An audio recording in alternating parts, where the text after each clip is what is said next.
Assalamualaikum warahmatullahi wabarakatuh. Perkenalkan, saya Zara Ila Halfat dengan NIM 250701500027, perwakilan dari kelompok 2, ingin menjawab pertanyaan dari kelompok 4, yaitu bagaimana peran manajemen dalam menjaga motivasi karyawan agar tetap tinggi.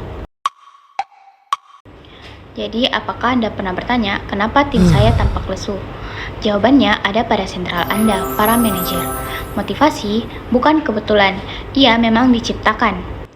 Nah, di pilar pertama adalah pemenuhan kebutuhan yang dapat dikaitkan dengan teori Maslow. Manajemen harus memastikan dasar-dasar terpenuhi seperti gaji yang adil, kemudian lingkungan yang aman, dan tim yang solid untuk rasa keterhubungan.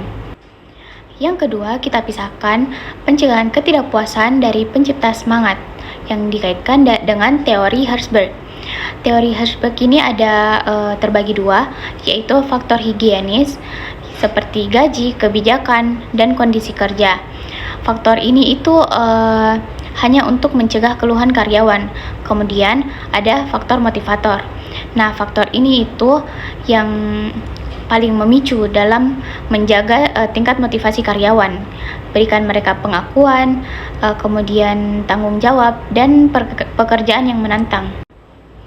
Ketiga, berikan kekuasaan pada karyawan melalui self-determination theory. Berikan mereka otonomi untuk cara bekerja, kemudian tingkatkan kompetensi melalui pelatihan, dan memperkuat rasa keterhubungan dalam tim. Nah, jadi gaji yang adil, motivator yang kuat, dan dukungan otonomi merupakan beberapa cara manajemen agar dapat menstabilkan motivasi atau meningkatkan motivasi dari karyawannya. Terima kasih. Saya akan menjawab pertanyaan dari kelompok 3 dengan pertanyaan yaitu mengapa motivasi dianggap sebagai faktor penting dalam produktivitas kerja karyawan. Karena motivasi adalah proses psikologis yang memberikan energi dan mengarahkan serta mempertahankan perilaku menuju tujuan. Nah, dalam konteks kerja, motivasi adalah penggerak utama yang mendorong karyawan untuk memberikan usaha, kefokusan, dan ketekunan. Nah, menurut George dan Jonas 2005, elemen-elemen motivasi kerja dikategorikan menjadi 3 komponen utama. Yang pertama adalah orientasi perilaku, yang kedua adalah besaran usaha, yang ketiga adalah tingkat ketekunan. Perkenalkan, nama saya Yunisa Cinta Lestari. Di sini saya ingin menjawab pertanyaan dari kelompok 5, yaitu dampak kurangnya motivasi pada kesehatan mental dan performa kerja. Kurangnya motivasi itu dapat memiliki dampak negatif yang signifikan, misalnya kesehatan mental. Kesehatan mental itu dapat menyebabkan stres dan kecemasan seperti rasa tidak berguna atau kebosanan, atau perasaan stagnasi dapat memicu stres.